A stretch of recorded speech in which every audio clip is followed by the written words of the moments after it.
The ground shook again. Zethka pressed his long fingers against the rough stone wall of the underground shelter. The explosions were getting closer, much closer than yesterday. "How many are left up there?" he asked Nelvo, who sat hunched over. The old communication device, the machine sparked and hissed. Most of its parts were broken now. "Maybe 200 fighters," Nelvo replied without looking up. Her voice was tired. She had been sending distress calls for 3 weeks. No one had answered. Not once. Zethka closed his eyes. 200 fighters. That was all they had left to protect 3,000 colonists. The Vrakari had started with 5,000 soldiers. Now they had many more. Ships kept bringing fresh. Troops from their home world. The Altarian colony on Kepler 442b had been peaceful for 50 years. They mined rare crystals from the deep caves and sent them to other planets. They grew food in the green valleys. They raised their children under the warm yellow sun. They never hurt anyone, but the Vakari didn't care about that. They wanted the planet. They wanted the crystals. They wanted the Altarians gone. Another explosion rocked the shelter. Dust fell from the ceiling. The children started crying again.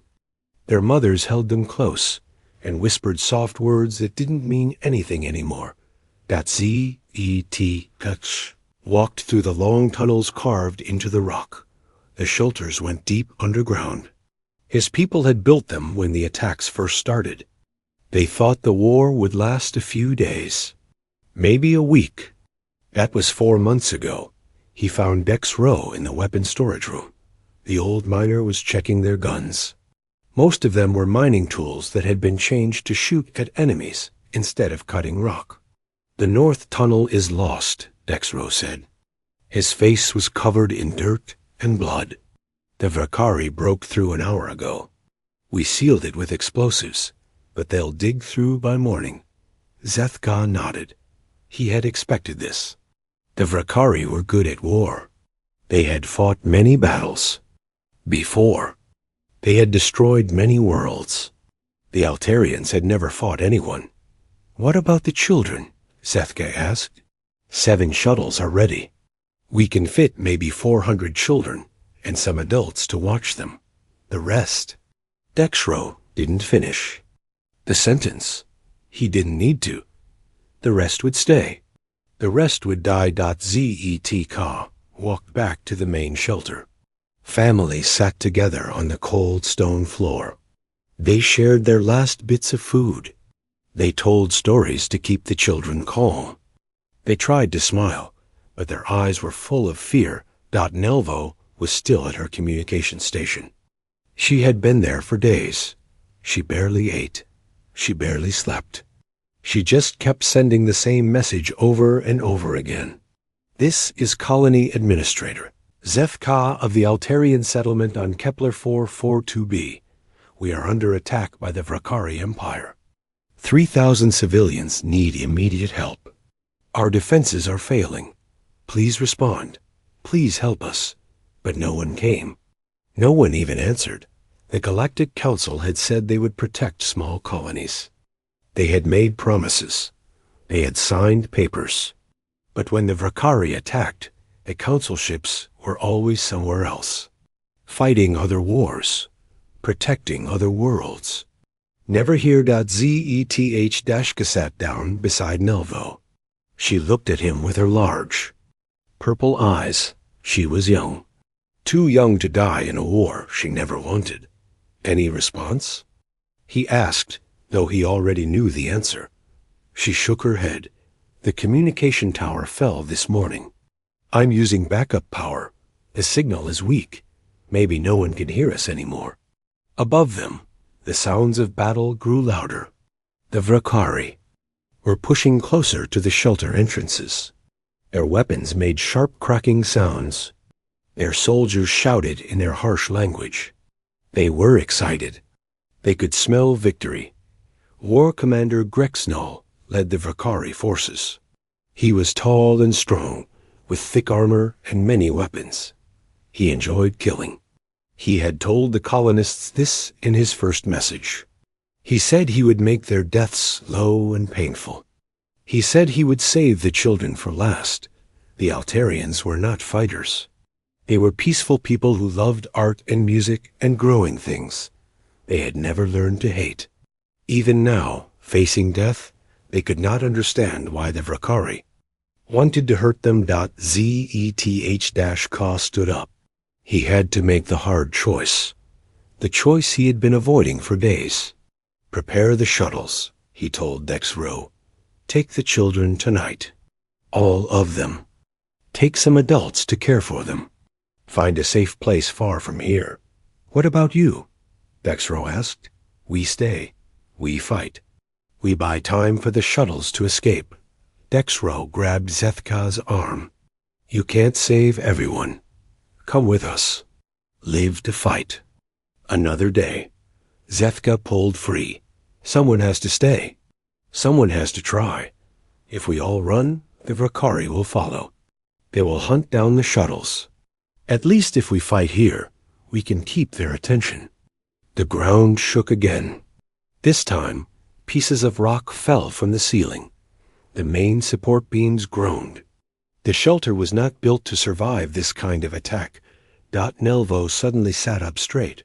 Her communication device was making a new sound. A sound she had not heard in weeks. Wait, she whispered. Something's coming through. The sound was faint, broken, but it was there. A voice, speaking in a language she had never heard before. This is reconnaissance vessel. Receiving your transmission. Calculating position. Help is coming. Double quotes. The voice faded. Static filled the air. Then silence. Nel-Vo stared at the machine. Her hands shook as she tried to tune the frequency. Did you hear that? Did you hear what I heard? Zeth-Ka knelt beside her. What did it say? Someone answered. Someone is coming. But even as hope flickered in their hearts, the explosions grew closer. The lights went out. Emergency power kicked in, casting red shadows on the walls. Outside, the Vrakari had begun there. Final assault. Time was running out. Help was coming, but would it arrive in time? Or would the Altarians be dead before their saviors could find them? In the darkness, 3,000 people held their breath and waited for either salvation or death. 3 light years away, Captain Jake Morrison was drinking his morning coffee when the alarm went off. The sharp sound echoed through the small bridge of the UE Stormbreaker. Coffee splashed onto his uniform as he jumped up from his chair. What's the problem? He called out. Lisa Park looked up from her communication station. Her face was pale. Sir, I'm picking up a distress signal. It's weak, but it's definitely there. Jake walked over to her station. The Stormbreaker was a science ship, not a warship. They explored new star systems and looked for planets where humans might live someday. They were not supposed to find anyone else out here. Are you sure it's a distress signal? Jake asked. Lisa nodded. She pressed a button, and strange sounds filled the bridge. The words were in a language no human had ever heard. But the tone was clear. Someone was scared. Someone needed help. How far away is it coming from? Jake asked. Tony Ross, the ship's navigator, checked his instruments. About 3 light years, Captain. The Kepler 442 system. We surveyed it last year. There were no signs of intelligent life. Jake frowned. Well, there are now. Lisa, can you clean up that signal? Lisa worked at her station for several minutes. The ship's computer was very smart, but it had never heard this language before. Slowly, the static began to fade. The alien words became clearer. I'm running it through every language database. We have, Lisa said. The computer is trying to find patterns. Dr. Amy Chun, the ship's science officer, joined them on the bridge. She was a small woman with sharp eyes and a quick mind. What do we know about this signal? It's been broadcasting. For about 3 weeks, Lisa replied. The same message over and over. The computer thinks it's some kind of emergency broadcast. Amy studied the readings. The signal strength is dropping. Either they're running out of power, or... She didn't finish the sentence. Jake knew what she meant. Or they were running out of time. Pete Walsh, the chief engineer, came up from the engine room. He was a big man with oil-stained hands and a loud voice. "Captain, I heard the alarm. Are we in trouble?" "Not us," Jake said. "But someone else might be." The computer suddenly made a happy beeping sound. Lisa's eyes went wide. "Captain, I think. We've got it." The computer found enough patterns to start translating. She played the message again. This time, a mechanical voice spoke in English. "This is Colony Administrator Seth Ka of the Altarian settlement on Kepler 442b. We are under attack by the Vrakari Empire. 3,000 civilians need immediate help. Our defenses are failing. Please respond. Please help us." The bridge went quiet. Everyone stared at the speakers. They had just heard the first message from an alien species, and it was a cry for help. 3,000 people, Amy whispered. And someone is attacking them. Jake felt something cold in his stomach. First contact with aliens was supposed to be a happy moment. Scientists and diplomats would meet. They would exchange gifts and learn about each other. They would become friends. This was not that kind of first contact. "Tony, how long would it take to get there?" Jake asked. Tony checked his instruments. "At maximum speed, about 6 hours." "And how long would it take to get a message to Earth?" "Command? 2 weeks for the message to reach them. 2 more weeks for a response. Another month for a fleet to get here." Jake looked around the bridge. His crew of 47 people were scientists, engineers, and explorers. They had never been in a fight. The Stormbreaker had some basic weapons, but they were meant for clearing space debris, not fighting enemy ships. "Captain," Lisa said quietly, "the signal is getting weaker. I think they're running out of time." Jake closed his eyes. He thought about his orders. He was supposed to explore and report back. He was not supposed to get involved in alien wars. But he also thought about the voice in the message. Someone was scared. Someone needed help. "Maria," he called out. Maria Lopez was the ship's security chief. She was a former soldier who had joined the exploration service to see new worlds. She appeared on the bridge quickly. "Yes, Captain? If we went into a combat situation, what could we do?" Maria looked surprised. "Against who?" "Unknown enemy. They've been attacking a peaceful colony for weeks. We don't know how many ships they have or what weapons they use." Maria was quiet for a moment. Then she said, "Captain, we're not a warship. We have 47 people. Most of them are scientists. Our weapons are designed for mining and clearing space junk. But could we help?" Maria looked at the faces around her. She saw Lisa, who was still trying to clean up the alien signal. She saw Amy, who was studying the readings with her scientific mind. She saw Pete, who could fix anything. She saw Tony, who knew every star in this part of space. "Maybe," she said. "If we're smart about it, if we're lucky." Jake nodded. He pressed a button that would send his voice through the whole ship. "All hands, this is the captain. Report to the main deck for an emergency meeting." Within minutes, all 47 crew members were gathered in the ship's main room. Jake stood in front of them and told them about the signal. He told them about the aliens who needed help. He told them about the choice they had to make. "We're not soldiers," he said. "We're explorers. But we've discovered something terrible. Innocent people are dying, and we're the only ones who can help them." Dr. Chun spoke up. "What about the Prime Directive? We're not supposed to interfere in alien conflicts." Jake had been thinking about that. The Prime Directive says we don't interfere in normal alien development. But this isn't normal. This is genocide. If we do nothing, an entire species might die. Pete raised his hand. Captain, what can we actually do? We have mining lasers and scientific equipment. We're not fighters. That's what we need to figure out, Jake said. Pete, could you modify our equipment? Turn our mining lasers into weapons?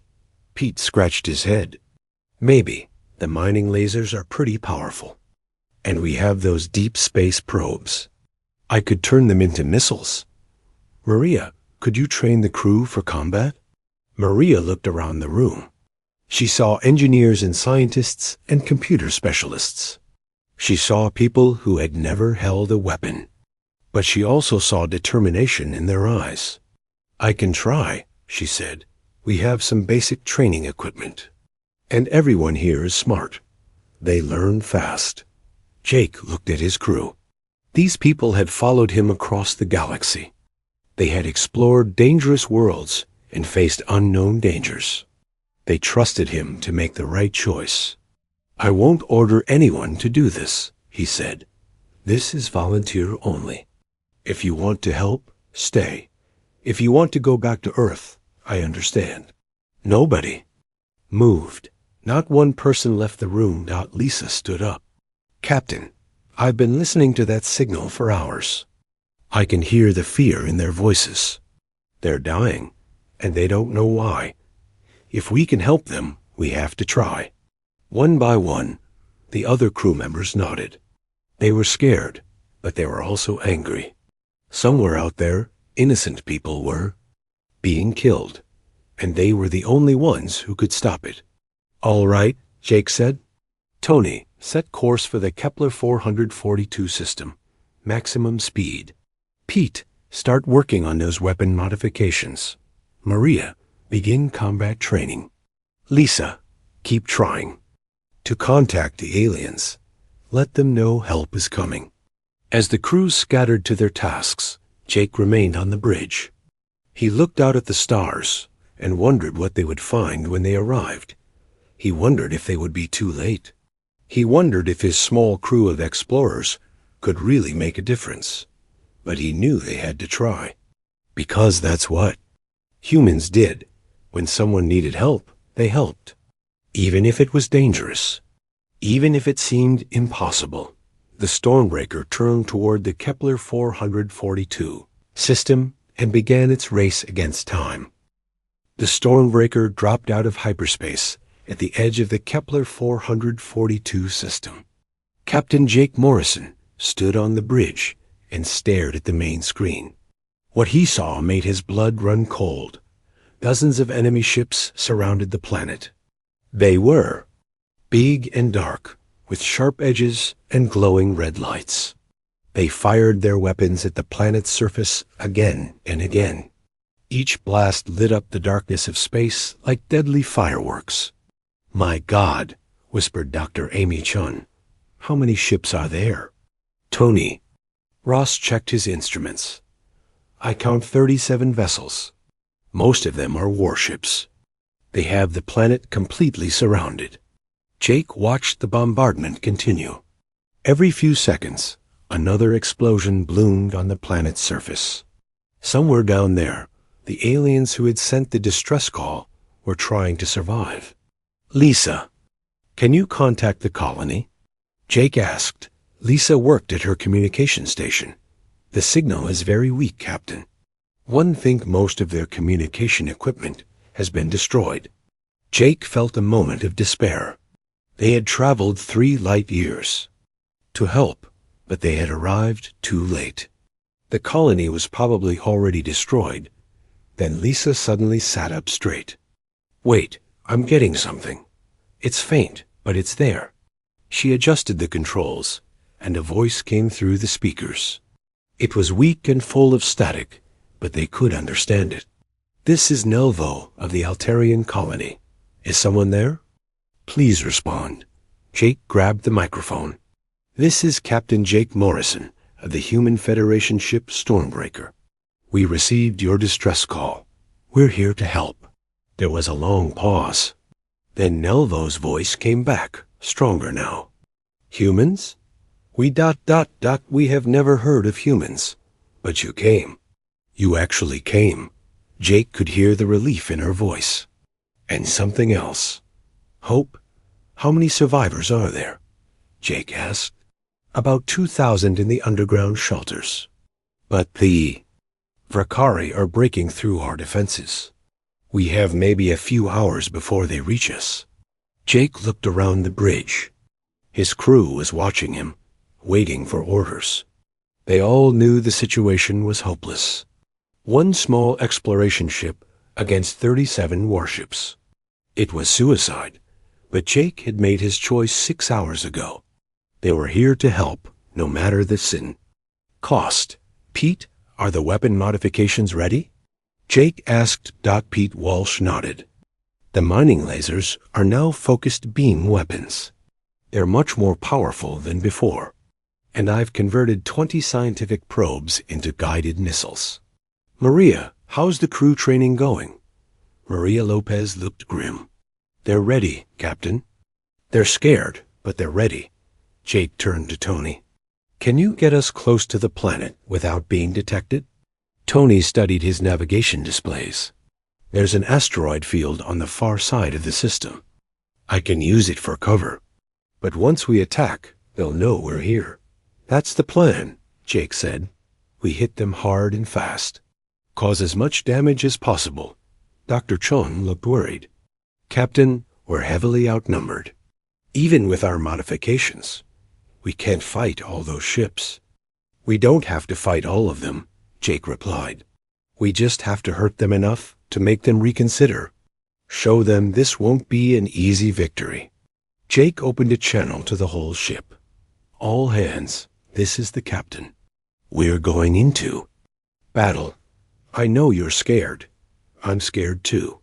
But down on that planet, 2,000 innocent people are counting on us.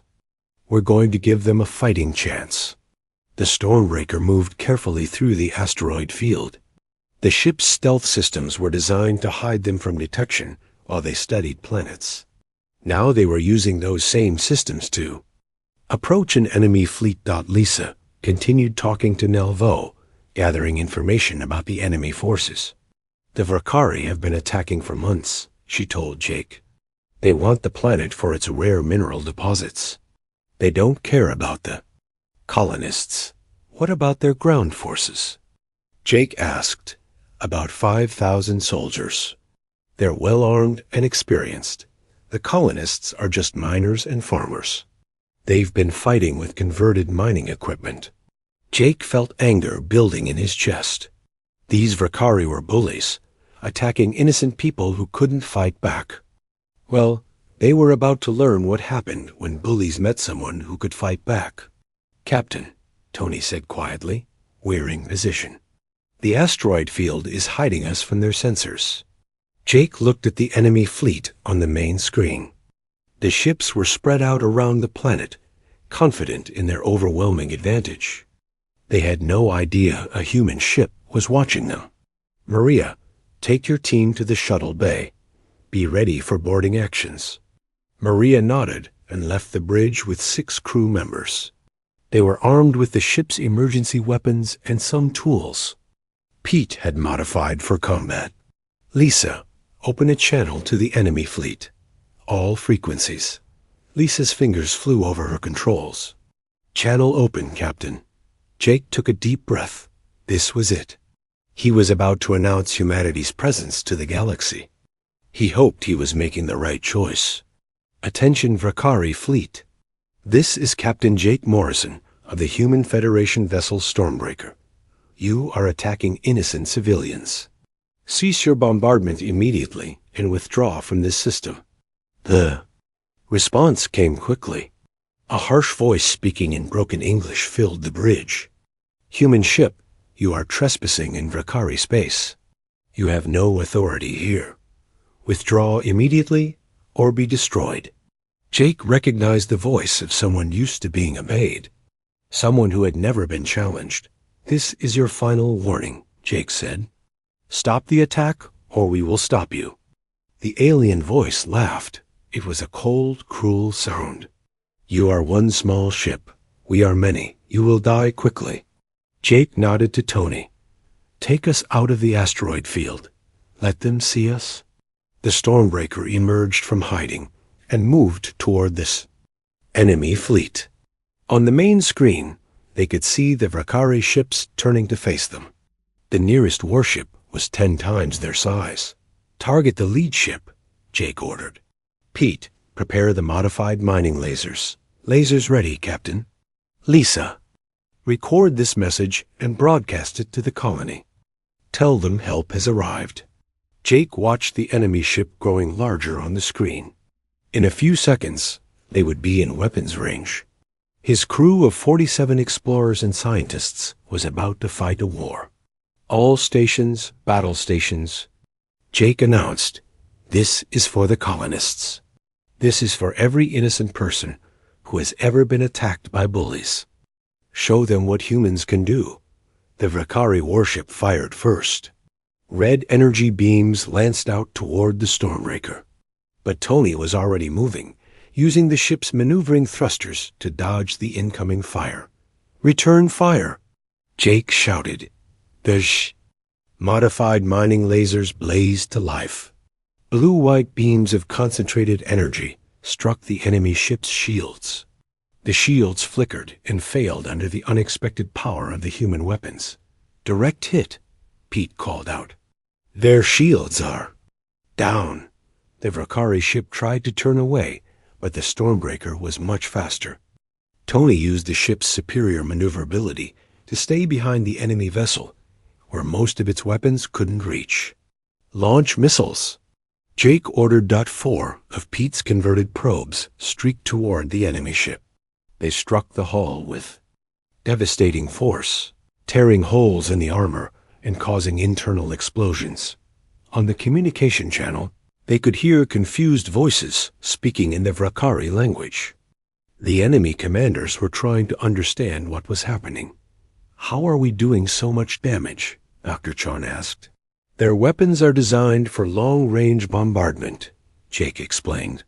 "They're not used to close combat, and our mining lasers are much more focused than their military weapons." The first Vakari ship began to drift, its engines damaged and its weapons offline. But there were 36 more ships in the fleet, and they were all turning toward the Stormbreaker. "Captain," Lisa said urgently, "I'm getting a message from the colony. The ground bombardment has stopped. The Vakari are confused by our attack." Jake smiled grimly. "Good. That gives the colonists more time. Tony, prepare for evasive maneuvers. We're about to have a lot of company."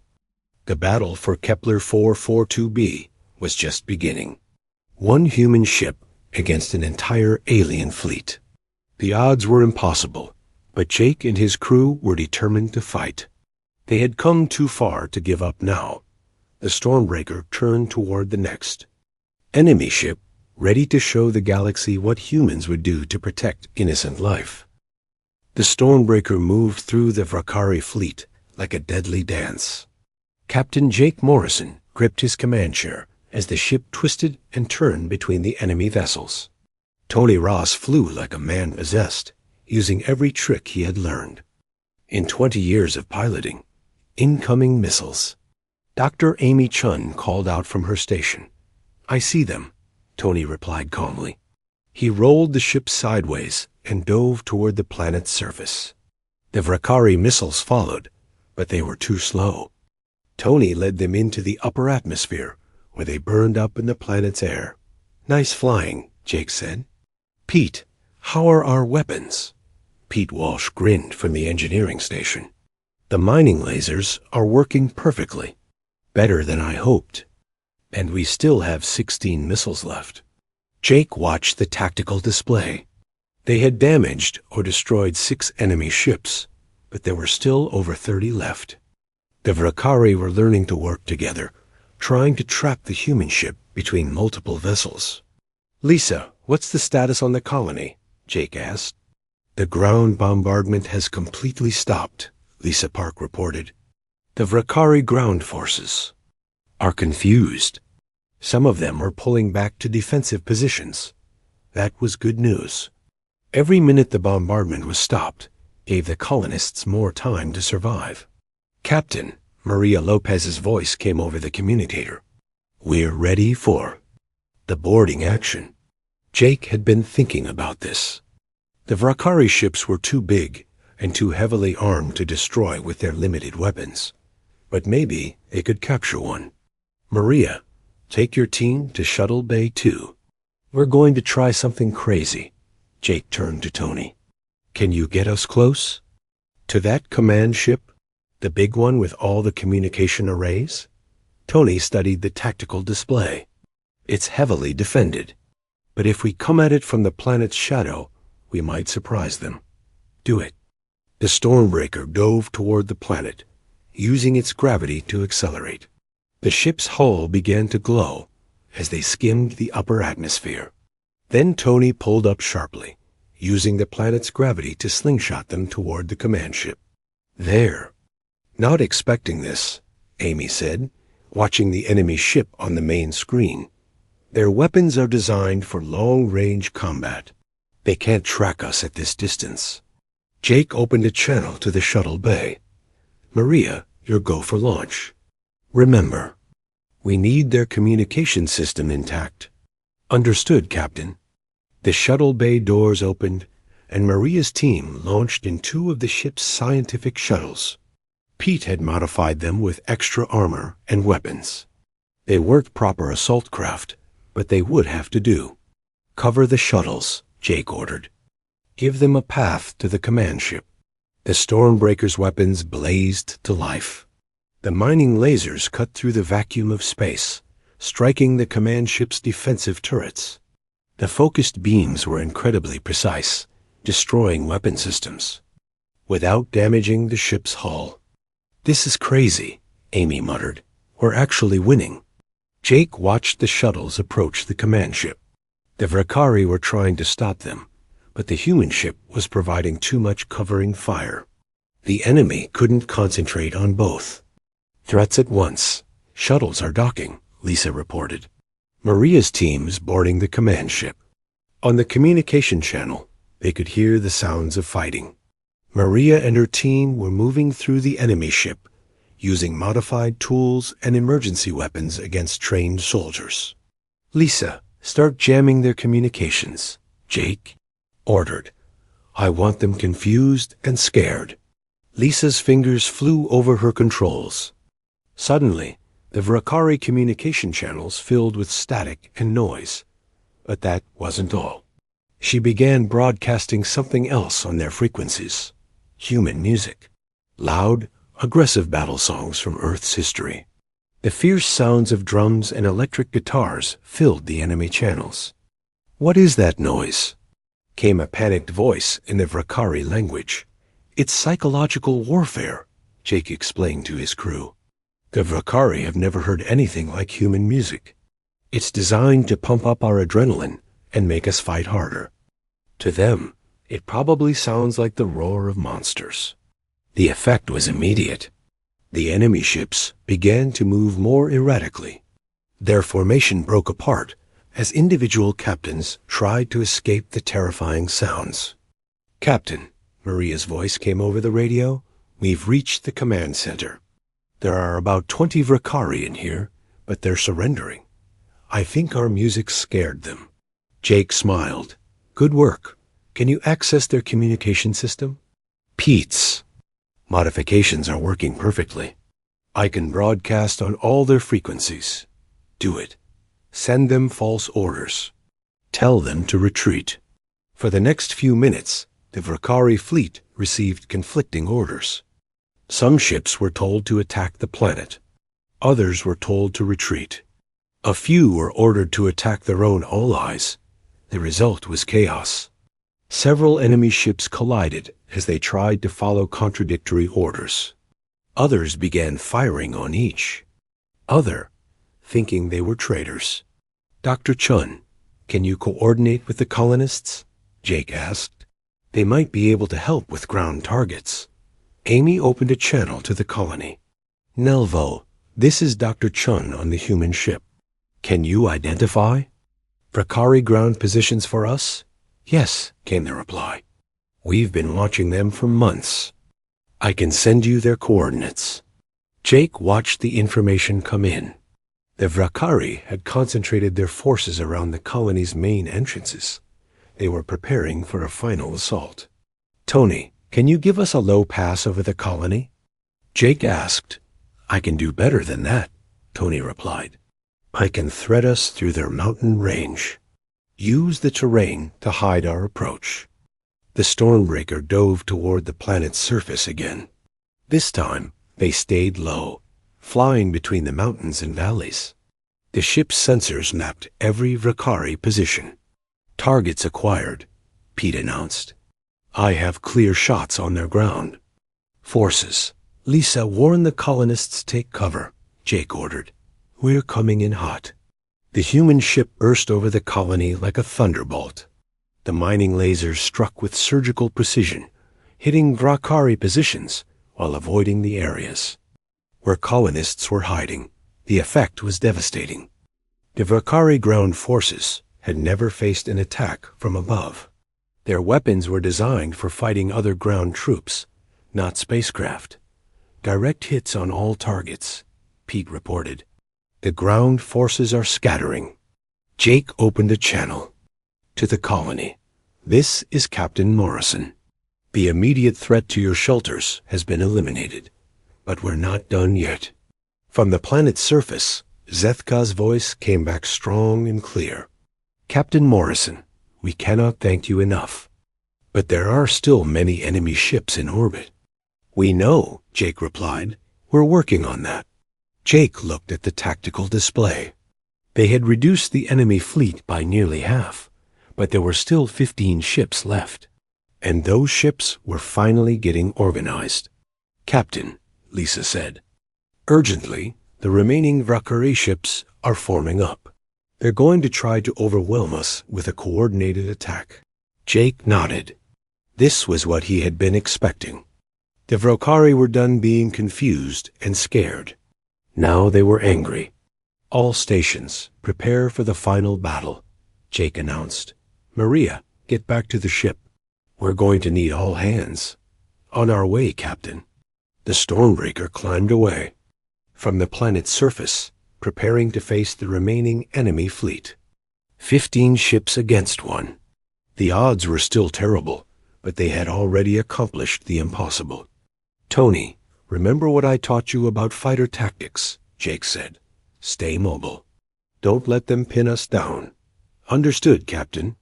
Jake looked around the bridge at his crew. They were exhausted, but they were also determined. They had come here to save innocent lives, and they weren't going to quit now. Lisa, send a message to the colony. Tell them to get ready for evacuation if we don't make it. Yes, sir. Jake opened a channel to the Vakari fleet. This is Captain Morrison. You've lost half your ships to one human vessel. I'm offering you one last chance to retreat. The response came from War Commander Grexnall himself. His voice was filled with rage and hatred. Human, you have humiliated the Vakari Empire. For that, you will die slowly. We'll see about that, Jake replied. The final battle was about to begin. The Stormbreaker turned toward the enemy fleet, ready to face whatever came next. They had already saved the colony, but now they had to save themselves. The storm was far from over. The 15 remaining Vakari ships moved toward the Stormbreaker in a tight formation. War Commander Grexnall had learned from his earlier mistakes. No more single ships attacking alone. No more confusion. This time, they would surround the human vessel and destroy it with overwhelming firepower. Captain Jake Morrison watched them approach on the main screen. His crew had been fighting for 6 hours straight. They were tired, but they were not beaten. Tony, remember the asteroid field where we started? Jake asked. Tony Ross nodded. You want to lead them back there? Exactly. Those rocks might help even the odds. The Stormbreaker turned away from the planet and headed for the asteroid field. The Vakari fleet followed, thinking the humans were trying to escape. They're taking the bait, Dr. Amy Chun reported. All 15 ships are pursuing us. Jake smiled grimly. Good. Lisa, can you contact Maria's shuttle? Yes, Captain. They're still in the captured command ship. Tell them to stay hidden. When the shooting starts, I want them to cause more confusion in the enemy ranks. The Stormbreaker entered the asteroid field with the enemy fleet close behind. Tony began weaving between the floating rocks, using his superior knowledge of the area to his advantage. Pete, how many missiles do we have left? Jake asked. 12, Captain. And the mining lasers are still at full power. Jake nodded. Save the missiles for the big targets. We'll need them. The first Vrakari ship entered the asteroid field and immediately crashed into a large rock. The pilot had been so focused on chasing the human ship that he hadn't watched where he was going. 1 down, 14 to go, Amy said, but the other enemy ships were more careful. They spread out and moved slowly through the asteroids, keeping their weapons trained on the Stormbreaker. Multiple targets acquiring lock, Lisa warned. They're going to fire everything at once. Not if I can help it, Tony muttered. He dove the ship toward a cluster of large asteroids. Just as the enemy opened fire, red energy beams filled the space where the Stormbreaker had been. Instead of hitting the human ship, they struck the asteroids.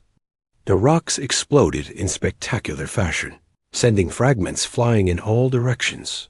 Several of those fragments struck the nearest Vrakari ships, damaging their hulls and shields. Return fire. Jake ordered. The Stormbreaker's weapons blazed. To life, the mining lasers cut through the debris field and struck 2 enemy ships. One lost its main engines and began drifting helplessly. The other exploded when the beam hit its weapon storage. Direct hits, Pete called out. 2 more down. But the remaining 12 ships were learning to use the asteroids for cover, just like the humans. The battle became a deadly game of hide and seek among the floating rocks. Captain, Maria's voice came over the radio. We're in position, ready to cause trouble. Do it, Jake replied. From inside the captured command ship, Maria and her team began broadcasting new false orders. But this time, they were smarter about it.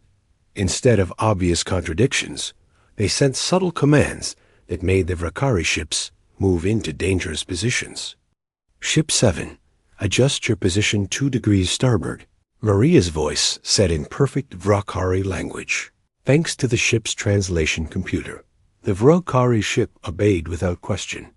It moved directly into the path of another vessel's weapons. When that ship fired at the Stormbreaker, it accidentally hit its own ally instead. Excellent work, Maria, Jake said. Keep it up. The battle continued for another hour. The Stormbreaker used its speed and agility to stay ahead of the enemy, striking when it could and hiding when it had to. The Vrakari ships, designed for overwhelming firepower, struggled to fight in the confined space of the asteroid field. One by one, the enemy vessels were destroyed or disabled. Some fell victim to the human ship's precise weapons. Others were tricked into destroying each other by Maria's false commands. A few simply crashed into asteroids while trying to maneuver in the unfamiliar terrain. Finally, only 3 ships remained. War Commander Grex Null's flagship and 2 escort vessels. Captain, Lisa said, I'm receiving a transmission from the enemy commander. Put it through, Jake replied. Grex Null's voice filled the bridge. For the first time, he sounded uncertain.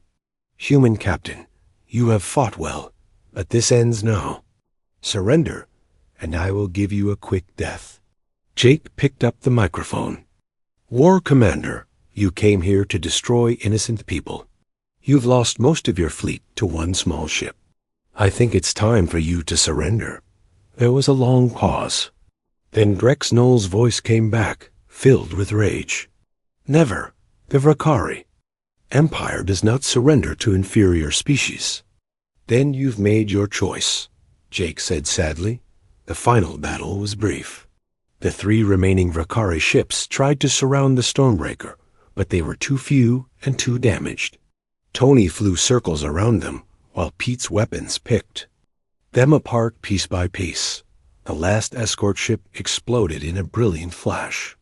Grex Knoll's flagship, its engines destroyed and its weapons offline, began to drift toward a large asteroid. "This is your last chance," Jake broadcast to the enemy. "Commander, abandon ship. I won't let you die if you surrender." But there was no response. The Vakari flagship struck the asteroid and broke apart. War Commander Grex Knoll had chosen death over defeat. The battle was over. The Stormbreaker floated alone among the asteroids, surrounded by the wreckage of the enemy fleet. After 8 hours of continuous fighting, the silence felt strange. "All enemy ships destroyed or disabled," Amy reported quietly. "The planet is secure." Jake slumped in his command chair. They had done it. 47 humans in one small ship had defeated an entire invasion fleet. It seemed impossible, but it had happened. "Lisa, contact the colony. Tell them they're safe." Few minutes later, Zethka's voice came over the speakers. "Captain Morrison, we don't know how to thank you. You saved our entire species." "You don't need to thank us," Jake replied. "We just did what was right." Over the next few days, the Stormbreaker helped the colonists repair their settlements and tend to their wounded. Dr. Chun worked with Altarian scientists to establish proper communication protocols. Pete helped fix their power systems and communication equipment. The humans learned about Altarian culture and history. The aliens had been peaceful for thousands of years, focusing on art, science, and philosophy. They had never imagined that species like the Vakari existed. "Your people are remarkable," Sethka told Jake during one of their meetings. "You risked everything to help strangers. We have never encountered such courage." Jake shrugged. "We couldn't just stand by and watch genocide happen. That's not who we are." Nelvo, the young communication officer who had sent the original distress call, became fascinated with human technology and culture. She spent hours with Lisa, learning about Earth and its people. "I want to be an ambassador," she told Jake. "I want to help our species become friends." On the 4th day, long-range sensors detected new ships approaching the system. Jake was concerned until he recognized the energy signatures. They were human vessels Admiral Susan Blake arrived with. A full fleet of Earth Defense Force ships. She was a stern woman with gray hair and sharp eyes. She had come expecting to find the Stormbreaker destroyed and the colony in ruins. Instead, she found a peaceful planet where humans and aliens were working together to rebuild. "Captain Morrison," she said when she beamed aboard the Stormbreaker, "your report makes for interesting reading." "One exploration ship against an entire enemy fleet?" "Yes, ma'am," Jake replied. "We couldn't just stand by and watch." Admiral Blake looked around the bridge at Jake's crew. They were still tired from the battle, but they were proud of what they had accomplished. "You broke about 50 regulations," she said sternly. Then she smiled. "And I couldn't be more proud of you." The Admiral's fleet took up defensive positions around the planet, while diplomats from Earth began formal first contact procedures with the Altarians. Nelvo was chosen as the first Altarian ambassador to humanity, while Lisa volunteered to stay as the human representative on Kepler 442b. 3 weeks later, Jake stood on the observation deck of the Stormbreaker, watching construction crews building a joint human-Altarian space station in orbit. Ships from both species worked side by side, the beginning of what would become a strong alliance. "Captain," Amy Chun said, joining him at the window, "we've received new orders. Earth Command wants us to explore the Centauri sector. Apparently, there have been some unusual energy readings." Jake nodded. "More aliens to meet, I suppose." "Probably," Amy agreed. Are you ready for that? Jake thought about the past month. They had made first contact with an alien species, fought and won an impossible battle, and helped establish humanity's first interstellar alliance. It had been the adventure of a lifetime, but somewhere out there, other species might need help. Other bullies might be threatening innocent people, and the Stormbreaker and her crew would be ready to respond. Set course for the Centauri sector, Jake told Tony. Let's see what else is out there. As the ship prepared to leave orbit, Jake received one final message from Zeth-Ka. Captain Morrison, the Altarian people will never forget what you did for us. You showed us that in a galaxy full of darkness, there are still those who bring light. Jake smiled as he read the message. That was what humanity was all about. When someone needed help, they helped. When someone was in trouble, they came running, even if it was dangerous. Captain Jake Sullivan stood on the bridge of the UE's Defiance, staring at the view screen. 300 years had passed since humans last visited this place. The star system looked different now. Where human colonies once thrived, alien structures now filled the space around the planets. Lisa, what do you see on the sensors? Jake asked his chief engineer. Lisa Carter checked her readings twice before answering. Sir, there are mining stations everywhere. They've stripped 3 of our old asteroid belts completely clean. The orbital platforms around Kepler 442b are definitely not human design. Ryan Brooks, the tactical officer, shook his head in anger. They didn't just take our worlds. They erased us completely. Look at those energy signatures. Those are Zephyrian power cores. Jake nodded grimly. The Zephyrians were a warrior race with crystal-like skin and a reputation for claiming whatever they wanted. Apparently, they had decided that human space belonged to them now. Amy, are you picking up any communications? Jake asked the communications officer. Amy Foster adjusted her headset and listened carefully. Yes, sir. Multiple channels. The Zephyrians are calling this system Isis Prime 7. They're talking about shipping quotas and mining efficiency. No mention of humans at all. Jake felt a cold anger growing in his chest. For 3 centuries, Earth had hidden from the galaxy. They had good reasons to hide. The ancient artifact they found had shown them the truth. The major alien powers had planned to wipe out humanity completely. They saw humans as a threat that grew too fast and asked too many questions, so humanity had vanished. They used technology from the artifact to build ships that no alien sensor could detect. They developed new weapons, new armor, new engines. Most importantly, they learned to watch and wait. Take us closer to the main station, Jake ordered. But keep us cloaked. I want to see what they've done to our colony. The Defiance moved silently through space. Its cloaking system made it invisible to all known alien technology. As they approached the orbital station, Jake could see the remains of human architecture built into the alien structure.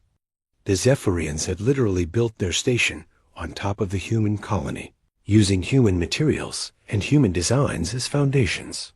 Sir, I'm detecting life signs on the station, Lisa reported. About 50,000 Zephyrians, plus some other species. Korath, Mindoran, and a few others I don't recognize. Any humans? Jake asked, though he already knew the answer. No, sir. No human life signs at all. Jake turned to Ryan. How long would it take to destroy that station? Ryan checked his weapons systems. With our new quantum torpedoes? About 3 minutes, sir. But there would be nothing left. That's not what we're here for, Jake said. We're here to gather information. Earth Command wants to know exactly what happened to our territories and who was responsible. The crew spent the next 6 hours documenting everything they could. See, the Zephyrians had built 17 mining stations in the system. They had orbital shipyards producing warships. They had turned the human colony world into a military base. Worst of all, They had built monuments celebrating their conquest of the empty human territories. Empty territories, Amy said with disgust. They're actually celebrating stealing our worlds. Sir, we're receiving a transmission from Earth. Command, Amy reported. Jake took the message in his private quarters. Admiral Thompson's face appeared on the screen, looking serious. Jake, what's your status? Sir, it's worse than we thought. They haven't just taken our worlds. They've wiped out every trace that we ever existed here. The Zephyrians are treating our former colonies like they discovered them empty. Admiral Thompson's expression grew dark. What about the other systems on your list? We're heading to check them next, but if this system is any indication, we're going to find the same thing everywhere. Understood. Continue your mission, but Jake, be careful. If even one alien ship detects you, our entire plan falls apart. Yes. Sir, how are preparations going on Earth? The shipyards are working around the clock. We'll have 50 new ships ready within the month. Dr. Hayes has finished analyzing the artifact data. We now know exactly which species were involved in the original plot against us. Jake nodded. What are your orders, sir? Complete your reconnaissance. Document everything. When you return, we'll decide how to respond. But Jake, I want you to know that the Global Defense Council has already made one decision. We're not hiding anymore. After the transmission ended, Jake returned to the bridge. His crew was still documenting the alien occupation of human space. Each new discovery made him angrier. The aliens hadn't just stolen human territory. They had worked to erase the fact that humans had ever existed. Sir, incoming transmission from the Zephyrian station, Amy reported. Jake's blood ran cold. Are they detecting us? No, sir. It's a general broadcast. They're announcing some kind of celebration. Jake listened to the translation. Admiral Vyses was celebrating the 300th anniversary of the Great Expansion into the former human territories. The Zephyrians were actually throwing a party to celebrate stealing human worlds. That's it, Jake muttered. Take us to the next system on our list. I want to see how widespread this is. Over the next 2 weeks, the Defiance visited 12 more systems. Every single one told the same story. Human colonies had been taken over, human structures had been built upon or destroyed, and human history had been erased. The Korath Collective had taken 6 systems. The Zephyrian Empire had claimed 8. Various smaller species had divided up the rest, but the most disturbing discovery came in the Proxima system. The Zephyrians had built a museum there called the Gallery of Extinct Species.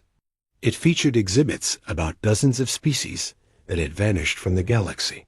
The centerpiece was a section devoted to humans, describing them as a primitive species that mysteriously disappeared before achieving true spaceflight. They're not just thieves, Lisa said quietly. They're rewriting history. Jake made his decision. Amy, send a message to Earth Command. Tell them we're coming home. Tell them we have everything we need to know. What's the message, sir? Jake stared at the view screen, where the Zephyrian Museum orbited what had once been humanity's first interstellar colony. Tell them the reconnaissance phase is complete. Tell them it's time for Phase 2. As the Defiance turned toward Earth, Jake knew that the galaxy was about to discover that humanity's disappearance had been greatly exaggerated. The aliens had spent 3 centuries celebrating their theft of human space. Now they were going to learn what humans had been doing with those 3 centuries. The quiet return was over. Soon, the galaxy would know that humanity was back, and they were not happy about what they had found. Dr. Patricia Hayes stood before the Global Defense Council in the secure chamber beneath Geneva.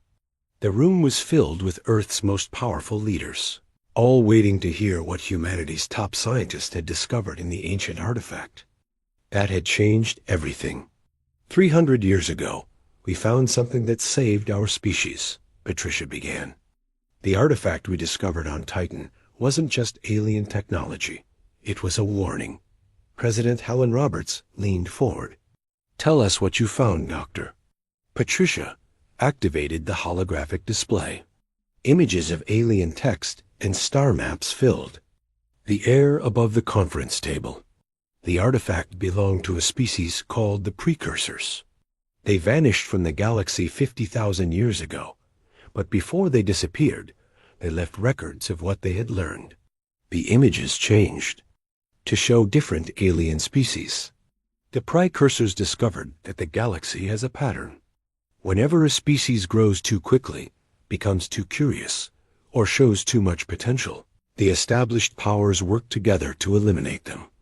They called it the Great Filter. Dr. Kevin Miller, the head of xenarchaeology, added his findings. "We've identified at least 37 species that were eliminated this way over the past 10,000 years. The Korath Collective, the Zephyrian Empire, and 12 other major powers have been working together to maintain their control of the galaxy. And humanity was their next target," Patricia continued. The artifact contained intercepted communications from 325 years ago. The alien powers had already decided that humans were growing too fast and learning too much. They were planning to eliminate us completely. General Chris Thompson, head of Earth's military forces, spoke up. "That's why we went into hiding." But what else did the artifact contain? Dr. Susan Parker, who had spent decades studying the precursor technology, stood up. The artifact didn't just warn us about the threat. It gave us the tools to survive. The precursors had developed technology far beyond anything the current galactic powers possess. They left blueprints, scientific principles, and manufacturing techniques. Patricia nodded. "For 3 centuries, we've been using precursor knowledge to advance our own technology. We've developed quantum tunneling drives that can move our ships faster than anything in the galaxy. We've created adaptive armor that can resist any known weapon. Most importantly, we've perfected cloaking technology that makes us invisible to all alien sensors." President Roberts looked around the room. "And now, Captain Sullivan has shown us what the aliens did while we were hiding." "They didn't just take our territory," General Thompson said grimly. "They tried to erase us from history. They're celebrating the theft of our worlds and teaching their children that humans were a primitive species that died out naturally." Dr.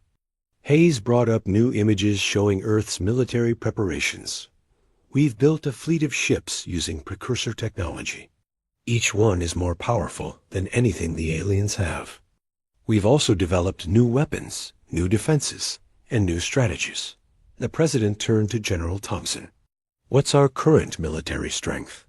"We have 50 ships completed, with 20 more under construction. Each ship carries weapons that can destroy entire alien fleets. Our smallest ship, the Phantom class, can take on a dozen Zephyrian cruisers and win." Dr. Miller added, "We've also been monitoring alien communications for 3 centuries. We know their military capabilities, their political weaknesses, and their strategic plans. They have no idea we've been watching them." "What about allies?" President Roberts asked. "Are there any species that might support us?" Dr. Parker consulted her notes. "The precursor records show that several species have been oppressed by the major powers. The Skenth insectoids, the Delphian water dwellers, and the Mindorn pacifists have all suffered under Zephyrian and Korath rule. They might be willing to help us if we can protect them." General Thompson activated a star map showing the galaxy. "Our plan is simple. We reveal ourselves gradually, starting with military strikes against the forces occupying our former territories. We demonstrate our technological superiority while offering terms to species that surrender. And those that refuse?" the president asked. "We treat them as hostile forces and respond accordingly." Dr. Hayes brought up the final set of images. "There's something else the artifact revealed. The precursors didn't just disappear. They ascended to a higher level of existence. They left behind instructions for other species to follow the same path, but only if they proved themselves worthy. The room fell silent as the implication sank in. "You're saying we could become like the precursors?" President Roberts asked. "Eventually. Yes, but first, we have to prove that we can handle the responsibilities that come with such power. We have to show that we won't become like the species that tried to destroy us." General Thompson stood up. "Ma'am, Captain Sullivan's reconnaissance mission is complete. We know exactly what we're dealing with. The alien powers have 50,000 ships between them, spread across hundreds of systems. They think they're invincible because they've never faced real opposition. What do you recommend, General?" "We begin Phase 2 immediately. We start with targeted strikes against Zephyrian and Koroth forces in our former territories. We demonstrate our capabilities while making it clear that we're not just raiders or pirates. We're the rightful owners of those systems, and we're taking them back." Dr. Hayes nodded. "The precursor records show that the key to victory is not just superior technology, but superior strategy. We need to be smarter, faster, and more determined than our enemies." President Roberts looked around the room at the faces of humanities. "Leadership. Gentlemen, ladies, for 3 centuries we've lived in hiding. We've built our strength, developed our technology, and prepared for this moment. The question now is simple. Are we ready to reclaim our place in the galaxy?" "General." Thompson smiled grimly. "Ma'am, we're more than ready. We're going to show the galaxy what happens when you try to erase humanity from existence." The President made her decision. "Very well. I'm authorizing Phase 2. General Thompson, you have permission to begin military operations against the forces occupying our former territories. Dr. Hayes, I want you to prepare broadcasts explaining our return to the galaxy. It's time to let them know that humanity is back." As the meeting ended, Dr. Hayes remained behind with her fellow scientists. "Kevin, are you sure we're making the right choice? The precursors warned that power can corrupt even the most noble species." Dr. Miller looked at the images of human colonies that had been destroyed and human history that had been erased. "Patricia, they tried to commit genocide against our entire species. They've spent 3 centuries celebrating the theft of our worlds. I think we're well past the point of peaceful negotiation." Dr. Parker agreed. "The precursors left us their technology for a reason. They knew that someday a species would need to challenge the established order. Maybe we're that species." Dr. Hayes nodded slowly. "Then may God help us all. Because once we start this, there's no going back. The galaxy is about to learn that humanity didn't disappear. We just got better at hiding." Outside the chamber, General, Thompson was already issuing orders to his fleet commanders. Admiral Sullivan would lead the first strike against the Zephyrian forces. Captain Walsh would command the stealth operations. Captain Anderson would coordinate the liberation of human colonies. The age of hiding was over. The age of reckoning was about to begin. Commander Zarek of the Zephyrian Empire felt proud as his patrol fleet moved through the outer edge of the Thys is Prime system. His crystalline skin glowed with satisfaction as he thought about the promotion that would surely come after this mission. His sensors had detected a small human vessel trying to sneak through Zephyrian space. "Humans," he said to his bridge crew with contempt. "The foolish species thinks they can hide from the mighty Zephyrian Empire. Today we will capture the last survivors of their pathetic race." On his tactical display, he could see the human ship clearly. It was old, poorly armed, and obviously desperate. The vessel was called the Phantom, and it appeared to be carrying refugees trying to escape to the Outer Rim territories. "Sir, the human ship is not responding to our demands to surrender," reported his communications officer. "Of course not," Zarek replied. "They know they will face justice for trespassing in our space. Prepare boarding parties. I want the humans taken alive." The Empire will want to study the last members of their species. What Commander Zarek didn't know was that Captain Danny Walsh of the UESIS Phantom was watching him just as carefully. Annie stood on his bridge, looking completely calm as the Zephyrian ships surrounded him. "They're taking the bait perfectly," Annie said to his tactical officer, Nina Bell. "Are you ready for the boarding party?" Nina grinned. "Sir, we've been ready for this for 3 centuries. These crystal heads have no idea what they're walking into." The Phantom had been designed to look like an old human cargo ship. Its hull was scarred and dirty, its engines seemed to barely function, and its weapons appeared to be ancient human technology. But appearances could be deceiving. "Sir, they're demanding we prepare to be boarded," reported Communications Officer Tony Martinez. "Tell them we surrender," Danny said calmly. "Let them think they've won." The Zephyrian boarding shuttles docked with the Phantom. Commander Zarek led the boarding party himself, eager to be the first Zephyrian to capture humans in over 3 centuries. He and his 20 warriors entered the ship through the main cargo bay.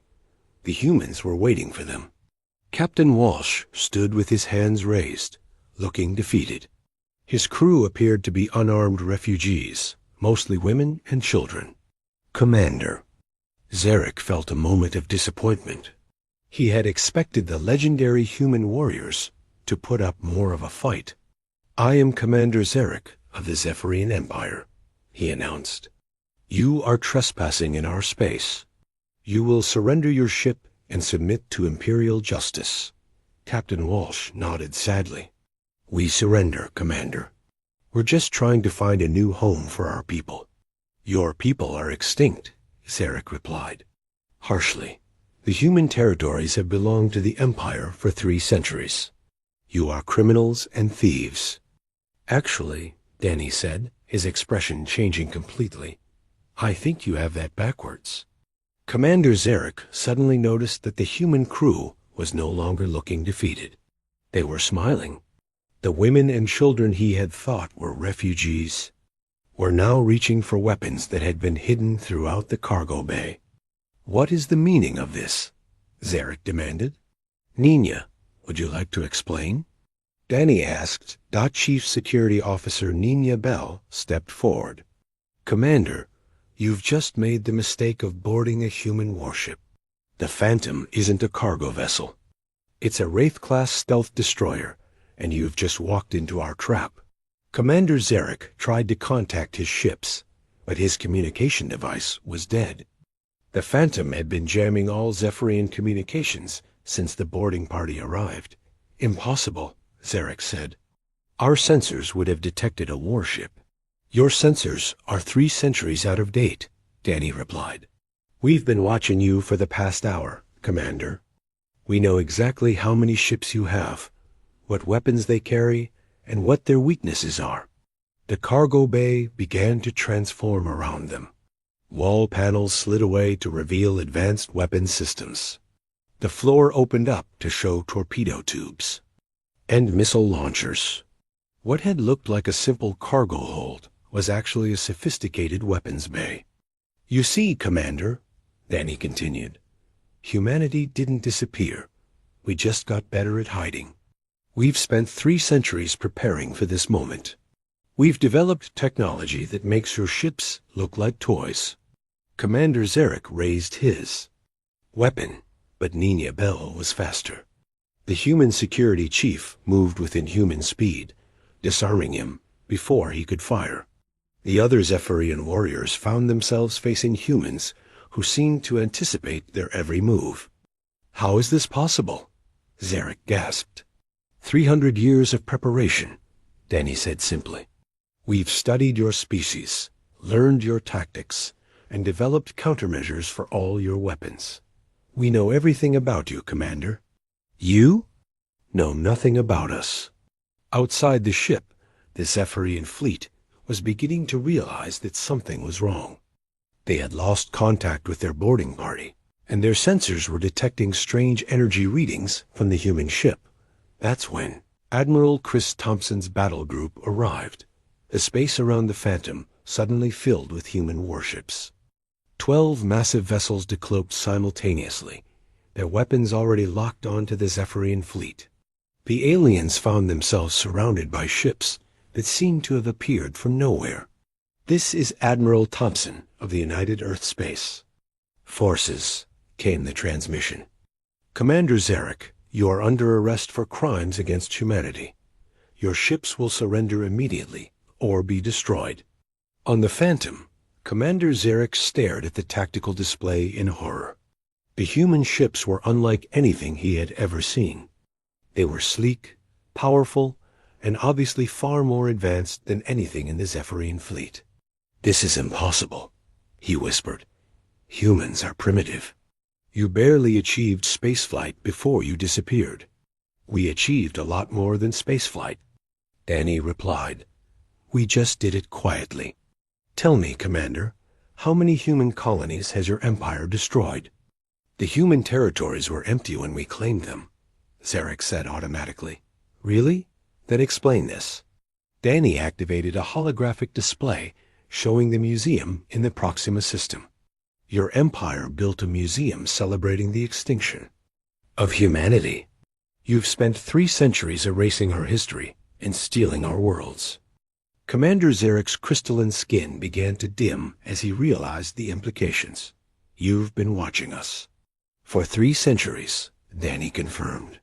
"We've documented every crime, every theft, every attempt to erase us from history. We have records of the original conspiracy to eliminate humanity. We know which species were involved and which ones were innocent."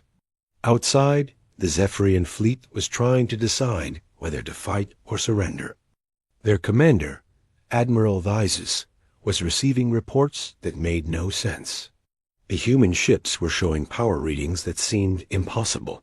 "Admiral," his tactical officer reported, "our weapons won't lock onto the human ships. Their shields are adapting to our targeting systems." "Then fire everything," Admiral Vyses ordered. "Show these humans the power of the Zephyrian Empire." The Zephyrian fleet opened fire with everything they had. Plasma beams, quantum torpedoes, and fusion missiles streaked toward the human ships. The aliens expected to see the human vessels destroyed in the first salvo. Instead, the human ships absorbed the attacks without even slowing down.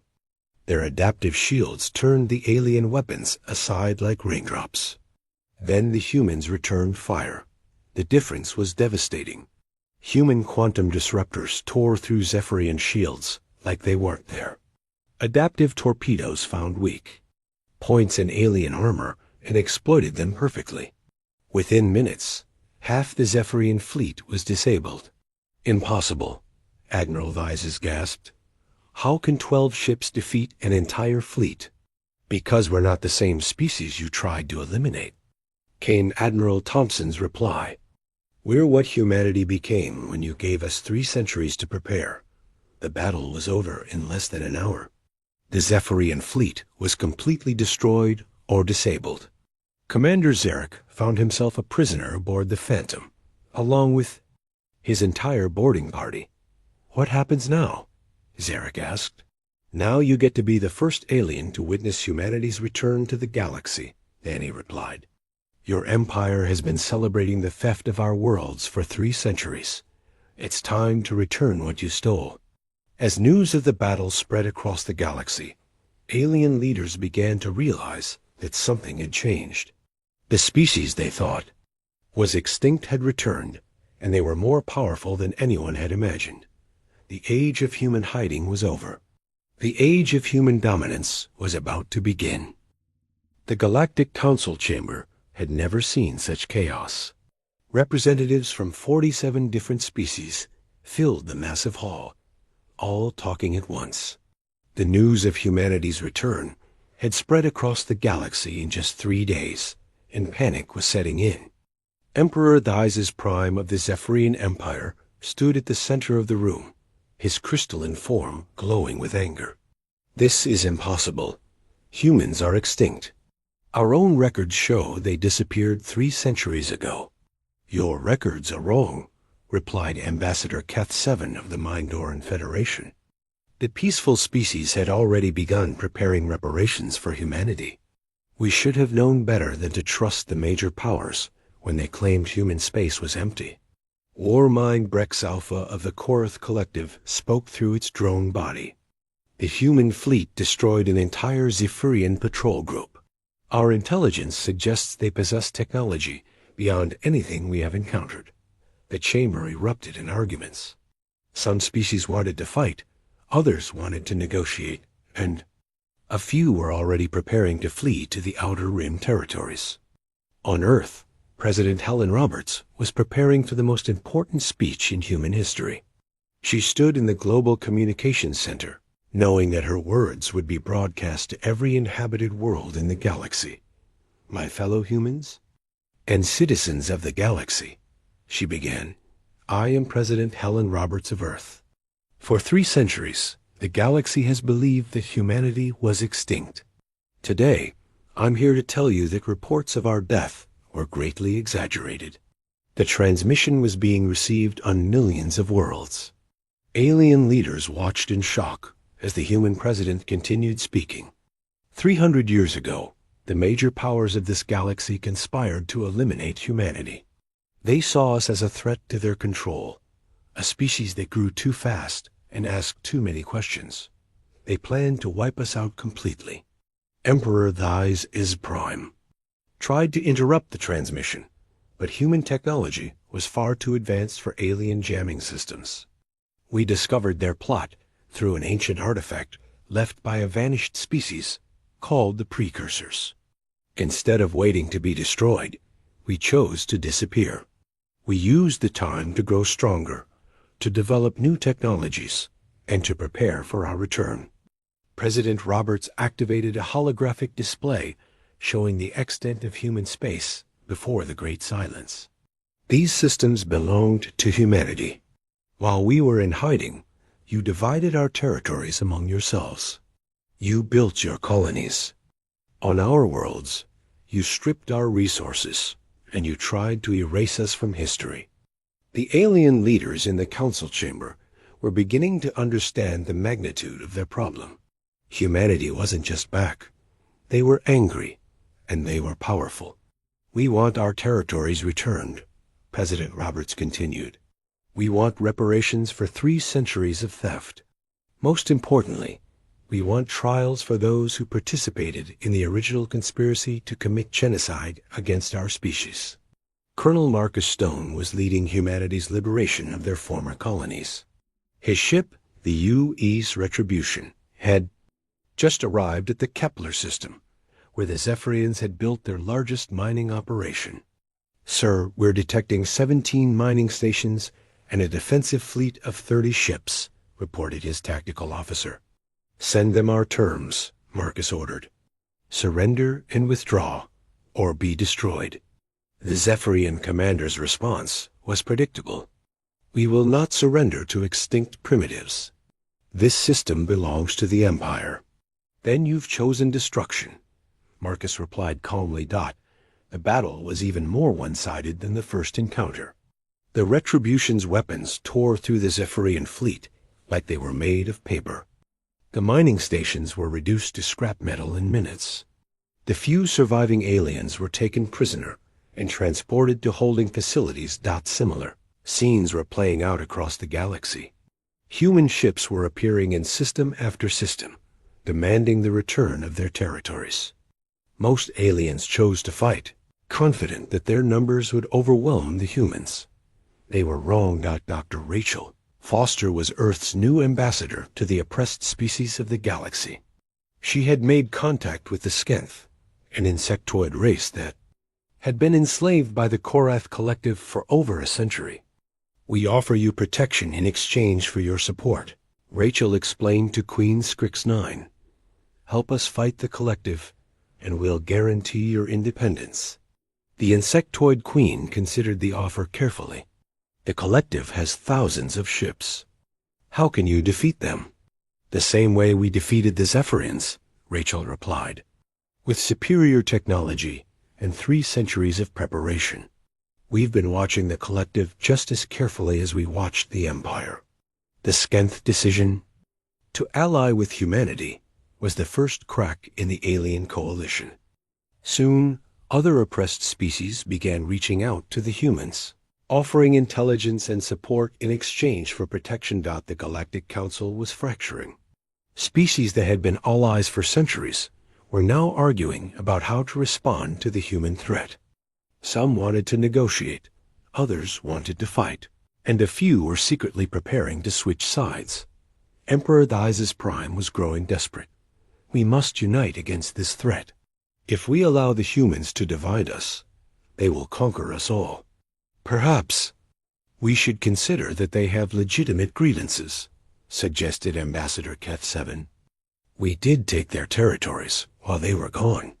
They were extinct, Thais Prime roared. Dead species have no rights. But they weren't dead, or Mind Rex Alpha pointed out.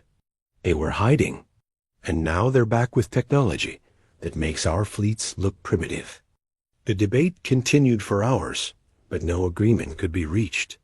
The galaxy's major powers were too proud to admit they had been wrong, too greedy to give up their stolen territories, and too afraid to face the consequences of their actions. Meanwhile, human forces were liberating more colonies every day. Each liberated world revealed new evidence of alien crimes. The Zephyrians had destroyed human archaeological sites. The Korath had strip-mined entire worlds. Smaller species had systematically erased human history from their territories.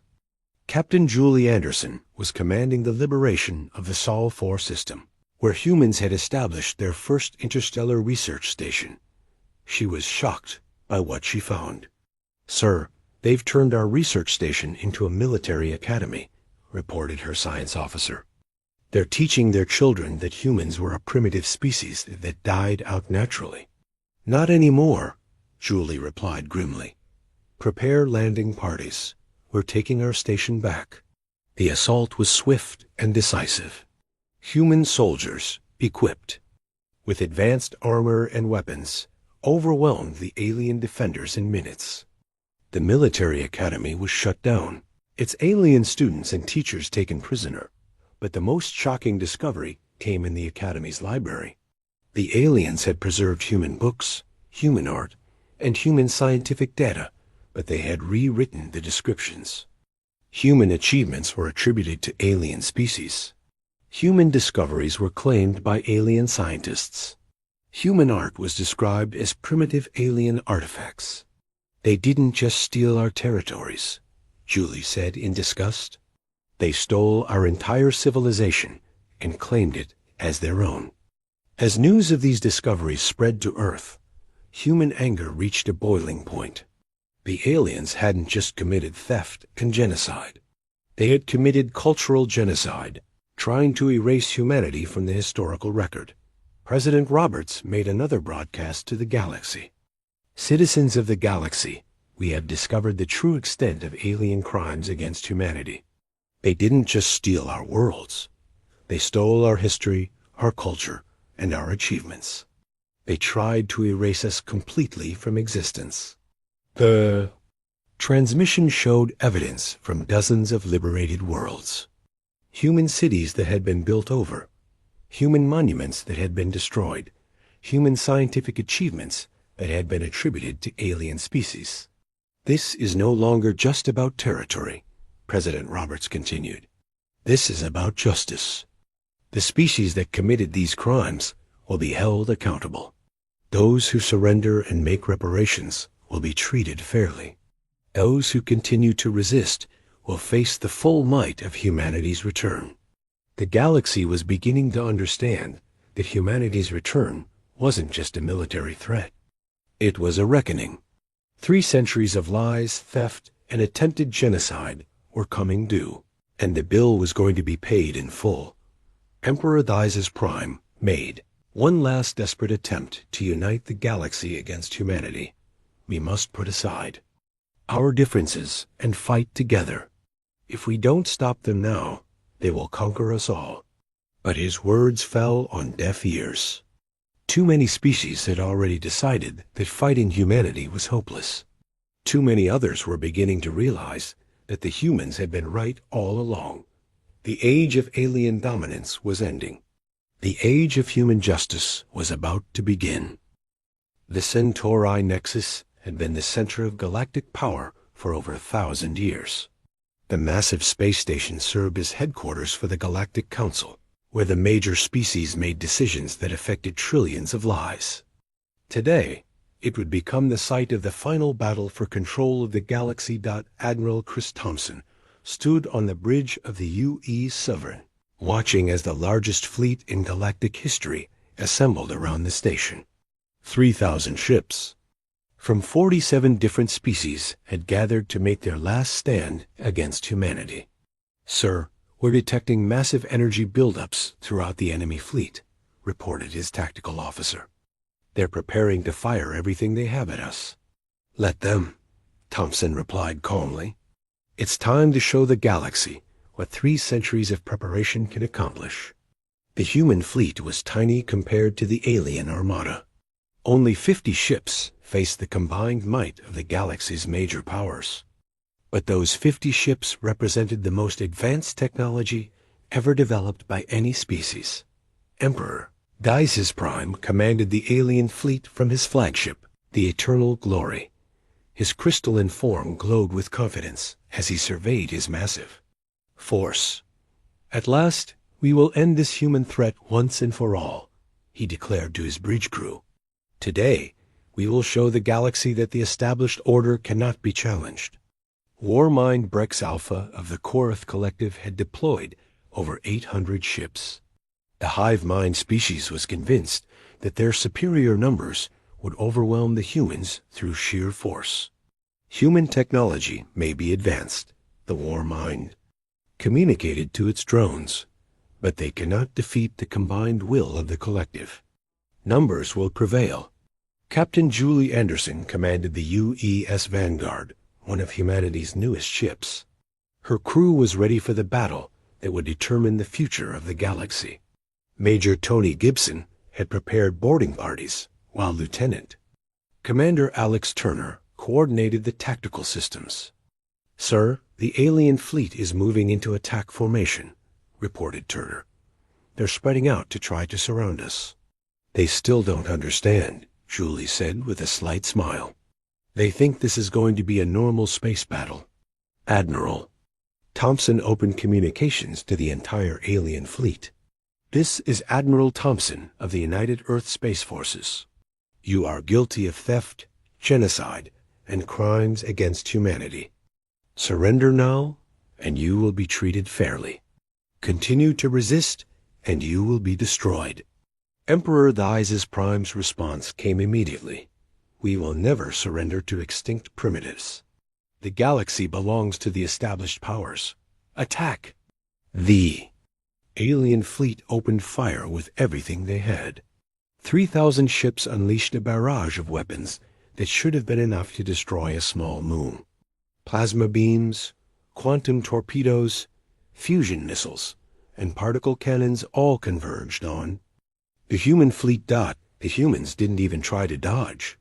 Their ships simply absorbed the attacks, their adaptive shields turning aside the alien weapons like they were toys. Not a single human ship was damaged.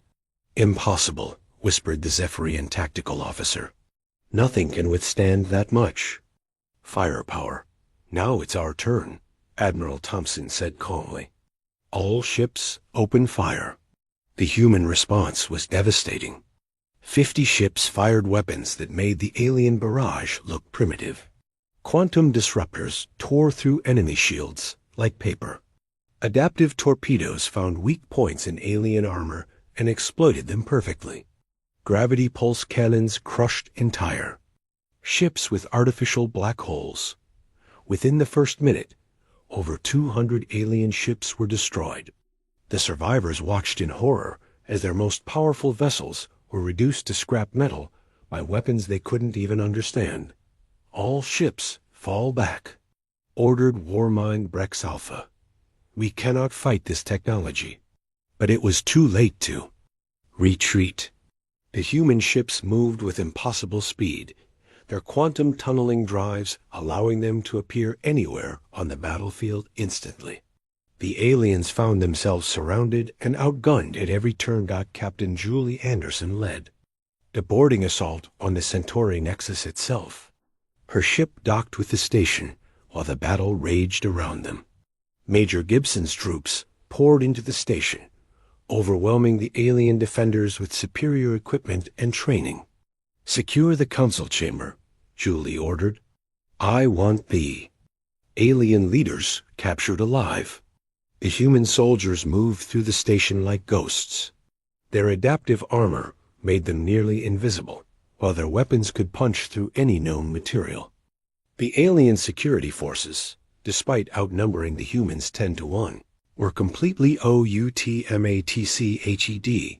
Within 2 hours, the battle was over. The largest fleet in galactic history had been destroyed by 50 human ships. The survivors found themselves prisoners aboard vessels that seemed to be made of pure technology. Emperor Thyses Prime was brought before Admiral Thompson in chains. His crystalline skin had lost all its glow, dimmed by defeat and despair. "How?" was all he could manage to say. 3 centuries of preparation," Thompson replied. "While you were celebrating the theft of our worlds, we were learning from the species that came before you. The precursors left us more than just technology. They left us wisdom." War Mind Brex Alpha's drone body had been captured intact. The hive mind spoke through its mechanical representative. "What do you intend to do with us?" "Justice," Thompson said simply. "You will stand trial for your crimes. Those found guilty will face appropriate punishment. Those who cooperate will be treated with mercy." The trials began immediately. The evidence of alien crimes was overwhelming. 3 centuries of theft, genocide attempts, and cultural destruction were laid bare before the galaxy. Some species, like the peaceful Mindorans, were cleared of all charges. Others, like the Zephyrian Empire and Korath Collective, faced complete restructuring of their governments. President Helen Roberts arrived at the station aboard the new flagship, UES Terra Nova. She addressed the galaxy from the same chamber, where the alien powers had plotted humanity's destruction centuries earlier. "Citizens of the galaxy," she began, "today marks the beginning of a new era. The old order, based on oppression and theft, is finished. In its place, we establish the New Galactic Compact." The terms were simple, but revolutionary. All species would be equal under the law.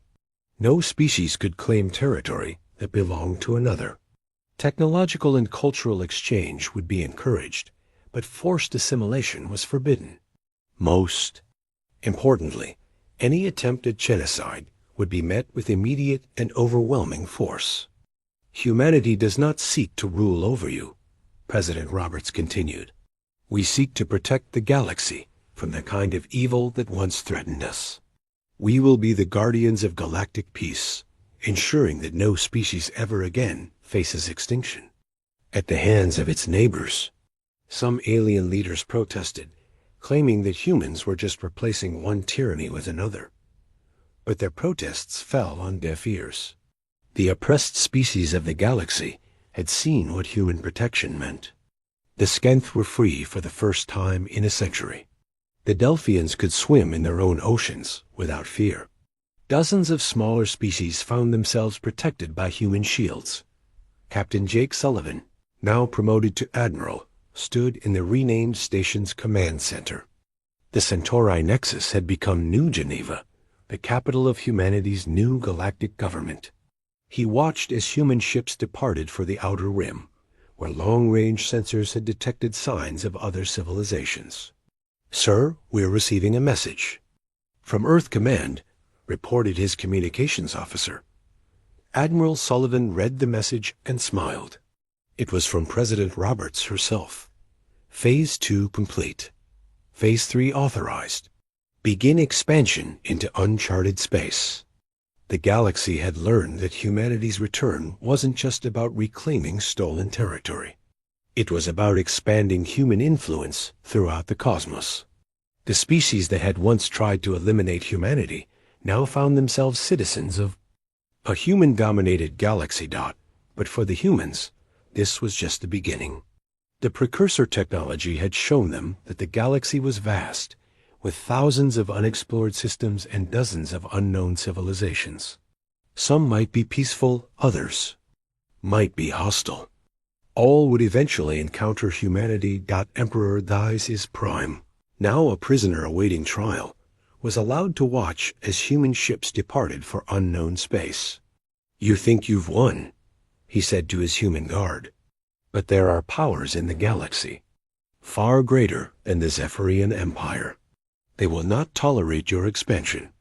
The human guard, Lieutenant Sarah Mitchell, smiled at the former emperor. "Sir, with respect, that's exactly what we're counting on.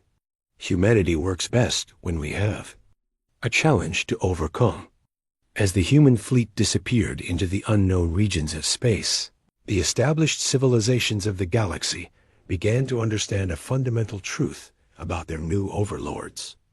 Humanity didn't just want to reclaim their old territories, or even dominate the known galaxy. They wanted to explore, to grow, to push the boundaries of what was possible. They had spent 3 centuries in hiding, learning, and preparing. Now they were ready to show the entire universe what a determined species could accomplish. The age of human expansion had begun. The galaxy would never be the same again. In the depths of space, ancient powers that had slumbered for millennia began to stir. They had felt the vibrations of the great battle at Centauri Nexus. They knew that something had changed in the galactic balance of power. Soon they would discover that the small, resilient species called humanity had not